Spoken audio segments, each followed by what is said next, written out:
Поэтому прямое вовлечение в войну уже очевидно, а Германия сползает по той же наклонной плоскости, по которой она пару раз в прошлом веке уже двигалась вниз к своему краху. Надеюсь, что ответственные политики в этой стране все-таки сделают правильный вывод и остановят безумие.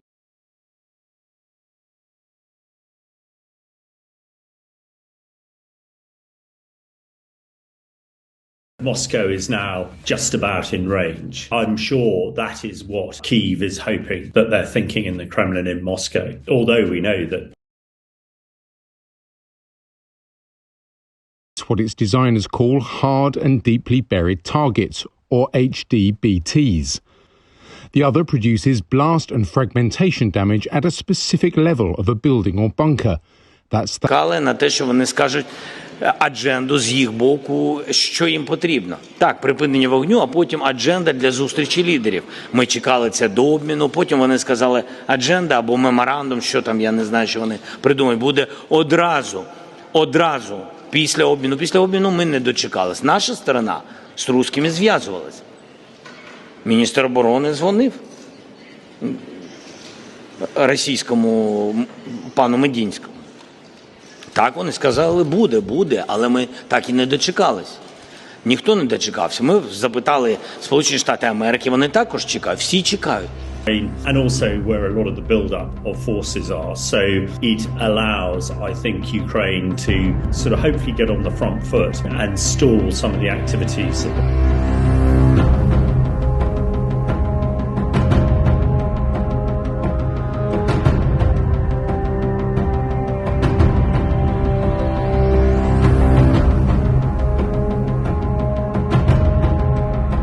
Российская сторона, как и договаривались, оперативно разработала соответствующий меморандум, который излагает нашу позицию по всем аспектам надежного преодоления первопричин кризиса.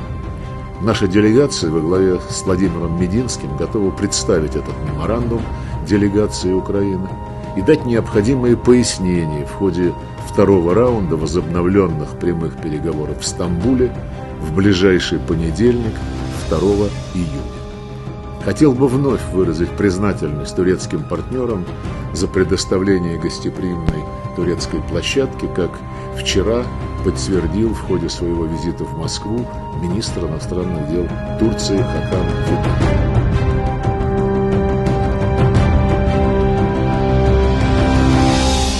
¿En qué punto estamos de la guerra Ucrania-Rusia, Estados Unidos, OTAN, Ucrania-Rusia? ¿En qué momento podemos interpretar si es positivo, es negativo?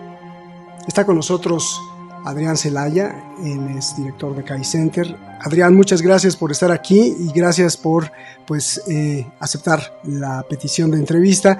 Eres referente, si ya eras un gran referente, pues ahora eres un referente mucho más grande, más famoso, para hablar de la cuestión guerra Ucrania-Rusia, Estados Unidos, desde todos los puntos de vista, desde el punto de vista, por supuesto, social, económico, político, militar. Y bueno, queremos preguntarte tu actualización desde tu trinchera intelectual. ¿Cómo ves la guerra Ucrania-Rusia? ¿En dónde estamos parados? ¿Hacia dónde mirar? Primero, ¿en dónde estamos parados? Bienvenido, gracias y gusto en verte, Adrián. A tus órdenes y te escuchamos. Ya sabes que yo siempre encantado de estar contigo y con el programa Detrás de la Razón, ¿no? Bueno, vamos a ver. Estamos en un momento difícil, ciertamente difícil, un momento que puede ser crítico, y ha habido otros momentos críticos, pero este es por lo menos uno de ellos, ¿no?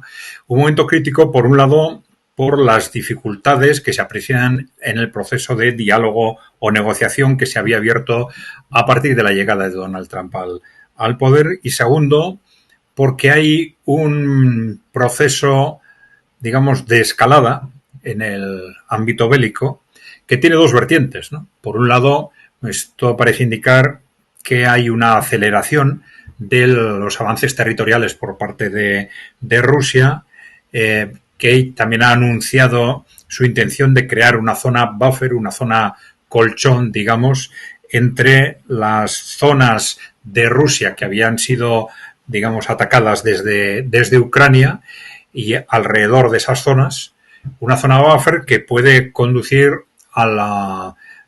digamos, al asalto de la región de Kharkov en su conjunto. Ha habido también, se está produciendo también una escalada en cuanto a declaraciones declaraciones y transmisión de intenciones, ¿no? Transmisión de intenciones de las cuales podemos destacar las que están haciendo los países occidentales europeos, fundamentalmente Alemania, con una especial agresividad, y este anuncio de que van a autorizar a Ucrania, es decir, que al final van a autorizar a Ucrania para el lanzamiento de misiles de largo alcance contra Rusia. Y esto tiene una gravedad especial en el caso de Alemania por dos motivos. Primero, porque los misiles de largo alcance proporcionados por Alemania, los misiles Taurus, parece que pueden tener capacidad de llegar hasta Moscú. Segundo, porque Alemania no se había atrevido a hacer eso hasta ahora, y el propio canciller Scholz, el anterior, hizo unas declaraciones muy especiales sobre este tema, en las que dijo que Alemania no podía enviar estos misiles Taurus a Ucrania, porque Alemania no podía hacer lo que estaban haciendo Gran Bretaña y Francia. Es decir, estos misiles necesitan, se diga o no se diga, ser manejados por personal de los países de origen. Es decir, y Alemania no puede enfrentarse directamente a Rusia lanzando sus misiles desde Ucrania, como están haciendo Gran Bretaña y Francia, ¿no? Aquello ocasionó un revuelo porque, claro, en realidad, ¿qué estaba diciendo? Pues que Gran Bretaña y Francia están atacando a Rusia desde territorio ucraniano, y esto evidentemente es causa de guerra, ¿no? Bueno, el nuevo gobierno, vamos a ver si esto se confirma, pero Friedrich Merz está haciendo declaraciones muy agresivas. Ya se intuía algo similar teniendo en cuenta su perfil, su origen, su personalidad, pero desde que ha llegado al gobierno, pues está repitiendo declaraciones muy belicistas contra Rusia, y en particular este anuncio es probablemente el más preocupante, ¿no? Si esto se confirma, ha habido declaraciones desde el ámbito ruso de Margarita Simonian, la responsable de RT en concreto, diciendo que, claro, si eso se confirma y Alemania entra en esa dinámica, Rusia no va a tener más remedio que bombardear Berlín. Dicen, bueno, esto es nos sirve un poco para situarnos en qué contexto estamos en este momento. Es un contexto ciertamente peligroso, como ha habido otros a lo largo de estos 3 años, pero es un momento ciertamente difícil. En cuestión de Donald Trump, Adrián, hubo una llamada recientemente, Donald Trump con la incógnita de que un día sí es blanco, el otro día es negro. ¿Qué vemos ahí? ¿Cuáles son los riesgos? ¿Cuáles son los peligros o los beneficios? ¿Ves algún avance en cuestión desde la política de Washington de Trump? Dices respecto a la política, respecto al proceso de negociación en Ucrania. Sí, por supuesto. Sí. Bueno, vamos a ver, en principio ha sido, tú ya lo has dicho de alguna forma, ¿no? Una posición, la de Trump, permanentemente cambiante. Es decir, una semana atribuye la responsabilidad de que las negociaciones no avancen a Ucrania, la semana siguiente se le atribuye a Moscú, etcétera, ¿no? En este momento parecía que hay, desde el punto de vista de la relación entre Washington y Moscú, que hay un buen momento, pero en la última semana pues se han hecho declaraciones muy duras en las que, entre otras cosas, pues Trump le ha llamado loco a Putin, ¿no? En unas declaraciones. Bueno, esto siendo Trump hay que también que relativizarlo, ¿no? Aunque en cualquier otro jefe de Estado sería algo tremendamente grave, ¿no?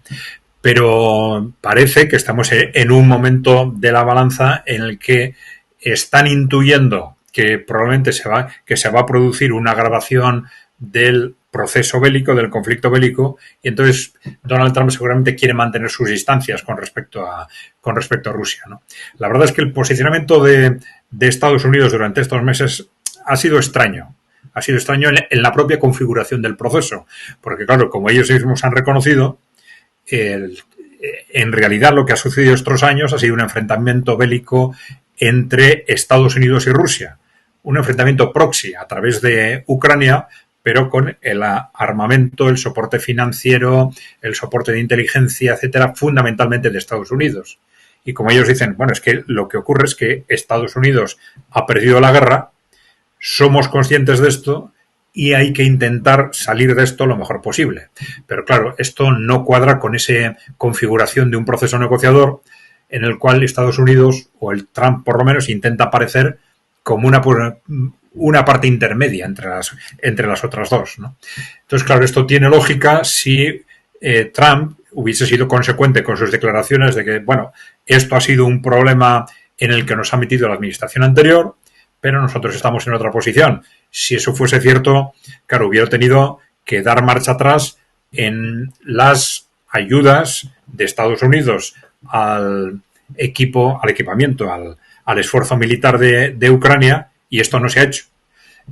Hay muchas dudas de si se va a hacer o no, una constante apelación por parte del equipo de Donald Trump a que si las negociaciones no avanzan, nos vamos, y todo el mundo está interpretando qué quiere decir nos vamos. Si es simplemente dejar el proceso negociador, pero mantengo las ayudas militares, o retiro las ayudas militares también, ¿no? Claro, Estados Unidos no tiene capacidad de decidir cómo va a terminar la guerra, ¿no? Es decir, eso lo va a decidir Rusia, que tiene ganada la guerra de desgaste y estratégicamente tiene ganada la guerra también. Pero Estados Unidos sí puede decidir cuándo, la velocidad, el tiempo que va a durar el proceso, dependiendo de si retira o no esas ayudas y a qué velocidad las retira. Ya, me parece muy clara la explicación que das. En cuanto a las tierras raras, Adrián, ¿qué pasa con las tierras raras? Se habló mucho de un convenio, de un acuerdo entre Trump y Zelensky. Se habló de que Estados Unidos ya se iba a quedar con parte de las tierras raras de Ucrania, las tierras raras en el territorio ruso.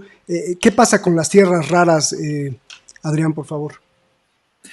Bueno, se habló mucho de las dudas que existen sobre lo que esto realmente significa, ¿no? Para Trump es importante desde el punto de vista de imagen, porque él siempre en todos los procesos negociadores intenta transmitir que ha conseguido muchísimo para el país y muchísimo dinero, sobre todo para el país, ¿no? Entonces, ese proceso negociador, esa firma, sí le sirve para transmitir esa idea. Pero es más cuestionable que haya una realidad de fondo detrás. Sí es evidente que hay muchos intereses norteamericanos económicos, norteamericanos en Ucrania, pero que están representados fundamentalmente por intereses privados, o las tierras que tienen compradas los fondos de inversión, los recursos naturales que tienen de alguna forma ocupados, etcétera, ¿no? Ahora, este acuerdo, ¿qué puede suponer? Pues depende de muchas cosas. Entre otras cosas, hay que tener en cuenta que esos recursos minerales que se están comprometiendo están fundamentalmente en el este del país. Si la guerra avanza como está previsto, pues esos recursos van a quedar fundamentalmente en manos rusas, ¿no? Con lo cual, la eficacia real de este convenio, pues es muy relativa, ¿no? Adrián, hablando en términos reales de una guerra, se dice que se tiene que ver la fuerza o la fortaleza de la economía del país beligerante.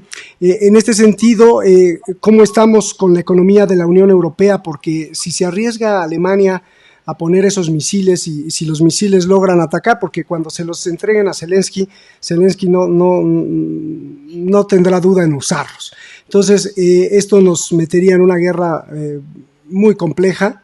¿Tiene la Unión Europea la economía para resistir una guerra? ¿Tiene no solo Alemania, sino con este presupuesto que se inventaron de 800,000 millones de euros para rearmar la Unión Europea? ¿Hay poder económico está como, sí, vámonos a una guerra, o en realidad no hay como para irse a una guerra y en realidad lo que quieren es otra cosa? Explícanos, Adrián. Bueno, vamos a ver. Estas potencias más beligerantes de Europa, estas grandes potencias, representan unos intereses que están en una situación desesperada, ¿no? Una situación desesperada porque para ellos la victoria rusa en Ucrania es, digamos, el fin del mundo, ¿no? Es un contexto en el que se supone para ellos un punto de inflexión del paso de un mundo unipolar que ellos han controlado a un mundo multipolar. Supone, por lo tanto, la pérdida del control del mundo para ellos, supone la pérdida del control político probablemente también a medio plazo de Europa, probablemente inmediatamente la desaparición de la OTAN, no se sabe qué pasará con la Unión Europea, etcétera. Es decir, una auténtica convulsión y riesgos altísimos, no solo de carácter político, sino incluso personales para estas élites. Como consecuencia de ello, son élites que están dispuestas a absolutamente todo para evitar que Rusia gane la guerra, ¿no? Bien, entonces, ¿qué es todo? Bueno, ya hemos visto que en este año y medio han estado dispuestos a provocar una gran guerra, una guerra europea, vamos a llamarle una gran guerra, ¿no? Que han estado constantemente utilizando provocaciones, intentando que Rusia les dé el pretexto para esta escalada hacia una gran guerra. No lo han conseguido fundamentalmente por la paciencia estratégica de Rusia hasta ahora, ¿no? Pero bueno, este tema de los misiles de largo alcance va en la misma dirección, ¿no? Entonces, en ese contexto, en el que también están dispuestos a hacer enormes apuestas políticas, como sacrificar la propia legitimidad de la Unión Europea con medidas como las que han tomado de anulación de elecciones en Rumanía, etcétera, ¿no? Bueno, en ese contexto, en concreto desde el punto de vista del esfuerzo bélico, en principio tienen voluntad política de hacer lo que sea necesario para frenar esa victoria rusa en Ucrania, ¿no? Ahora, hacer lo que sea necesario hay que tener en cuenta, primero, que estos países occidentales, estos países europeos de la OTAN, no tienen capacidad militar en este momento para enfrentarse a Rusia. Entonces, su apuesta estratégica es necesariamente arrastrar a Estados Unidos. Tienen que crear un contexto que consiga arrastrar a Estados Unidos a ese enfrentamiento, porque claro, tampoco tiene sentido esos planteamientos que hacen de que, bueno, vamos a invertir en armamento, en defensa, para dentro de 8 o 10 años ser capaces de enfrentarnos a Rusia, ¿no? Dice, claro, si realmente estuviesen pensando que existe una amenaza rusa, no dirían esto, porque claro, es como transmitirle a Rusia, atácanos cuanto antes de que nos armemos, ¿no? Es algo que no tiene sentido, ¿no? Claro, lo que ocurre es que realmente no es que tengan miedo a una invasión rusa, tienen miedo al impacto político tremendo, continental, que va a tener esa victoria rusa en Ucrania, a ese impacto político, ¿no? Bueno, entonces, ¿tienen capacidad? Bueno, la capacidad económica a corto plazo se puede conseguir a través de deuda, ¿no? A través de deuda. Y este es un poco el planteamiento que está haciendo fundamentalmente Alemania, de una forma muy similar a las estrategias de rearme del Tercer Reich, de la Alemania nazi de los años 30, ¿no? Que también en una situación de dificultad económica, como está ahora especialmente Alemania, con una industria en un proceso de hundimiento clarísimo.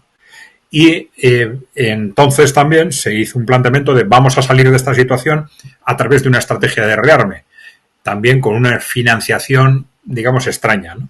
Pero a través de aquella financiación, el proceso de rearme sirvió para hacer frente al desempleo, para hacer frente a la caída industrial, pero claro, en un contexto tremendamente peligroso, porque claro, ¿qué haces con una estrategia de rearme cuando pasan unos años, ¿no? Y ya has construido el equipamiento que querías construir? Pues hay que hacer algo con ese equipamiento, ¿no?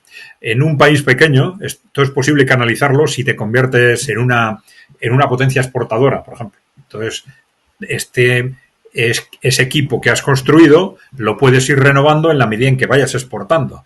Pero esto es imposible para el conjunto de Europa.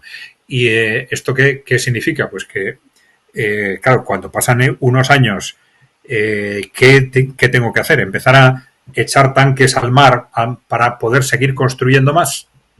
Esto sería políticamente imposible, ¿no? Entonces, la única salida es el conflicto bélico, es la guerra, ¿no?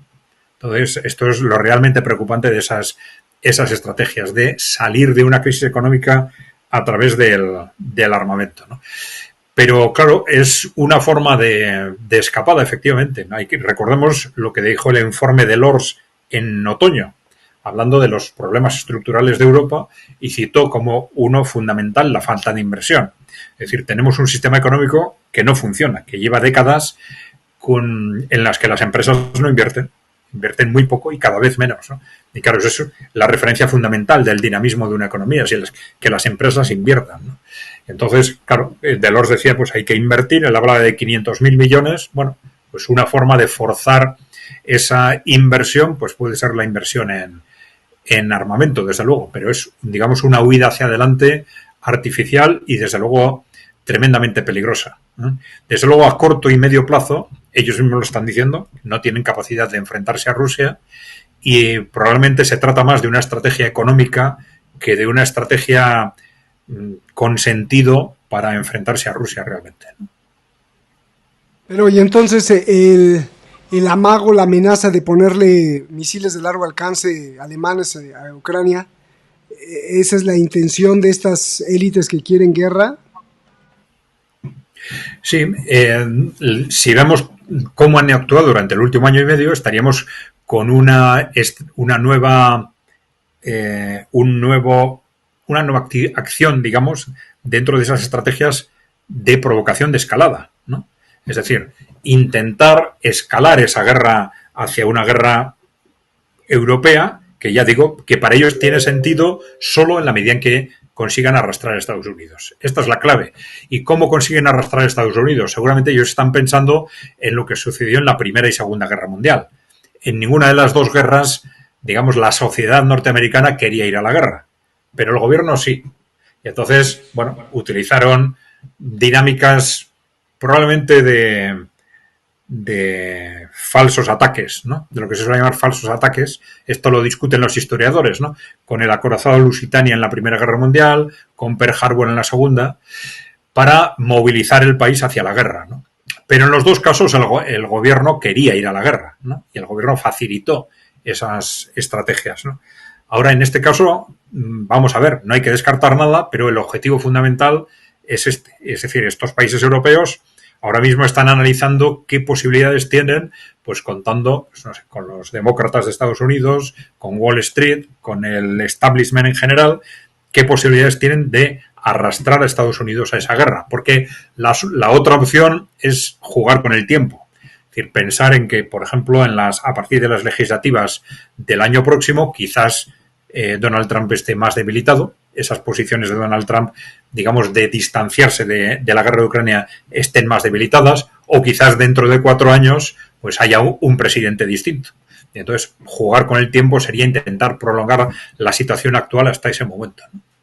Claro. Hablando de la fortaleza económica, y a propósito que estás tú, ¿cómo está la fortaleza del otro lado del Atlántico, desde Washington? Con la guerra, con los gastos, con la deuda de 36 billones de dólares y sigue creciendo. ¿Cómo ves la estabilidad del dólar? Luego escuché al director o presidente del Banco de Brasil que decía que, pues sí, los BRICS están se están solidificando, pero que va a tardar muchísimo y que ahora no tienen el poder para derrocar al dólar. Me preocupó esa declaración del gobernador del Banco de Brasil. ¿Cómo ves la postura del dólar como arma? Porque es un arma finalmente en estos momentos, Adrián. Bueno, vamos a ver, yo diría que el dólar sí está claramente cuestionado desde una perspectiva de largo plazo, de muy largo plazo. Entre otras cosas porque el que una moneda sea moneda de reserva mundial, divisa de reserva mundial, tiene relación con el peso real que tiene el país que la emite.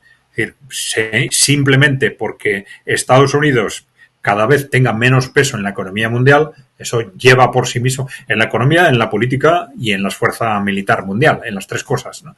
Pero esto por sí mismo lleva a largo plazo a cuestionar el papel del dólar como moneda de reserva. Pero claro, mientras tanto pueden pasar muchas cosas y el cambio de una moneda o a otra como moneda de reserva no es algo que se pueda producir de forma rápida, porque ahí están las decisiones de los gobiernos y las decisiones de muchos miles de agentes privados que están acostumbrados a utilizar una moneda, tendrían que pasar a otra. Esto es un proceso que tiene relación con dos factores. Primero, qué es lo que pasa en Estados Unidos con su sistema financiero y su economía, y segundo, con que haya una alternativa clara.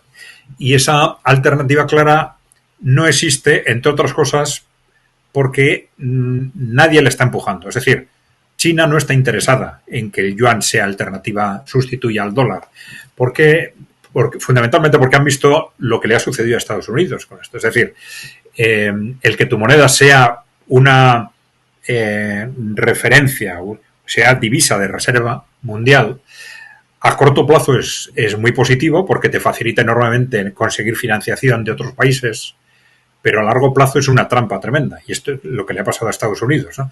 Se ha financiado tan fácil que se ha convertido en un país cada vez más consumidor y menos productor y cada vez más endeudado con déficits estructurales cada vez mayores, ¿no? Claro, entonces Estados Unidos yo creo que también se da cuenta de eso, pero no quiere corregirlo a corto plazo. Entonces yo creo que se están poniendo de acuerdo de alguna forma las grandes potencias en enfocar la evolución del sistema a largo plazo de tal forma que no haya ninguna moneda que se aproveche del mundo como se ha aprovechado el dólar, porque para el propio país emisor a largo plazo es un problema, ¿no? Entonces están de acuerdo en esa referencia de largo plazo, pero el tema es cómo se evoluciona en esa dirección, porque claro, en el corto plazo Estados Unidos está tremendamente preocupado porque perder ese acceso a financiación barata que le supone el predominio del dólar, pues puede ser un golpe tremendo para una economía que lleva mucho tiempo tambaleándose, que ellos quieren reactivar industrial y productivamente, pero claro, que para eso necesitan tomar muchas medidas de distinto tipo y mientras tanto evitar que el dólar se les hunda de forma inmediata, evidentemente. Pues muchas gracias. La última pregunta y nos vamos, Adrián. Hablaste de guerra de desgaste, que ya la tiene incluso ganada Rusia, pero esta guerra de desgaste, ¿cuánto más vamos a llegar a Navidad del 2025, 2026, 2027? ¿Cuándo crees tú que se pueda parar? Aunque ya nos dijiste que Estados Unidos, si bien no la puede ganar, sí puede decidir cuándo, si es más rápido o más lento, pero juntando todos los elementos económicos, políticos, entre la Unión Europea, las decisiones en Washington, las jugadas que tiene de ajedrez Putin, ¿cuándo se le ve fin a que ya no se disparen? Buena pregunta, porque hay, yo diría que tres incógnitas fundamentales. La primera es, claro, el objetivo de la guerra de desgaste es desgastar al máximo el enemigo y el mínimo, desgastarte tú lo mínimo, de tal forma que en un momento determinado los avances territoriales se realicen con el coste mínimo, ¿no? Y la cuestión es cuál es para Rusia el momento en el que ese desgaste del enemigo es suficiente como para reducir ese coste de los avances territoriales. En este momento ya está avanzando durante los últimos días, Rusia está avanzando a un ritmo más rápido. Entonces, hay mucha especulación sobre si estamos ya ante una ofensiva territorial amplia o no, pero parece que por ahora puede ser un avance limitado a la zona de Kharkov y de Sumy, ¿no? Esto significa que la disputa territorial seguiría pendiente quizás un año más. Pero claro, la decisión de Rusia sobre cuán suficiente el desgaste del enemigo es uno de los factores. Los otros dos son, uno, el que hemos comentado, la decisión de Estados Unidos sobre retirar o no, cómo y cuándo la ayuda a Kiev, y la tercera es la velocidad del colapso de Kiev, ¿no? En qué medida ese desgaste genera o un colapso militar o un colapso político en Kiev, y esto aceleraría evidentemente el proceso, ¿no? Pero claro, en conjunto podemos dar una cifra, pues una fecha, pues una posibilidad sería, pero claro, es totalmente especulativo. Ahora es mucho más difícil de prever que hace un año, por ejemplo, porque está ese factor Trump que es siempre imprevisible, ¿no? Pero bueno, decir que puede ser a fines de este año, principios del año próximo, no sería extraño, ¿no? Oye, y también hay gente en Rusia, en el Kremlin, de mano dura, ¿no? Que le exige y que presiona a Putin de que capitule ya, que tenga mano dura, que haga una ofensiva. O sea, que habría que ver también cuántos elementos hay, no solo del lado de Estados Unidos, sino también del lado de Rusia, Adrián. Sí, efectivamente. Claro, Rusia está jugando en este sentido con mucha sangre fría, pero claro, hay muchos interlocutores dentro de Rusia que están pensando en lo que comentábamos antes, ¿no? En que tenemos a los países europeos amenazando con un proceso de guerra y entonces estos interlocutores están diciendo, bueno, lo que tenemos es que terminar cuanto antes la guerra en Ucrania antes de que se nos echen encima, ¿no? Más o menos, ¿no? Entonces, bueno, en base a ese tipo de criterios, pues, bueno, podemos especular también mucho, pero en principio hay que pensar que Rusia va a seguir manteniendo esa estrategia de sangre fría. Vamos a ver los avances territoriales actuales en Kharkov y en Sumy, en el norte de la línea del frente, hasta dónde llegan. Si se mantienen en Kharkov y Sumy o continúan, quizás el objetivo de la ofensiva actual quede localizada ahí, y a partir de ese momento tenemos los dos factores, la decisión de Donald Trump sobre retirar o no las ayudas y el ritmo de colapso del régimen de Kiev. Adrián, te agradecemos mucho. Adrián Celaya, presidente de KAI Center. Yo invito a todos ustedes a que sigan sumándose a su canal. Gran éxito has tenido. Felicidades por tu canal. A pesar de que has interrumpido en estos meses por unas cuestiones ahí personales, pero por favor, suscríbanse al canal de Adrián Celaya y KAI Center. El KAI Center es un think tank que genera pues mucho conocimiento y muchas respuestas a todas estas interrogantes que tenemos sobre la guerra, sobre el dólar, sobre la economía china, sobre el comercio, los aranceles. Habrá que hacer un programa sobre los aranceles que está buenísimo. Van, vienen, no se ven, se ven. Igualito que Trump. Adrián, muchísimas gracias. Te agradezco mucho, te agradecemos mucho. Y pues nos vemos hasta la próxima. Lo mejor para ti, como siempre, para ti y toda tu familia, y lo mejor para ti que nos ves en cualquier parte del mundo. También nos vemos. Que estén muy bien. Hasta la próxima. Y gracias por el favor. Muy bien, Roberto. Gracias por el favor de su atención. Nos vemos.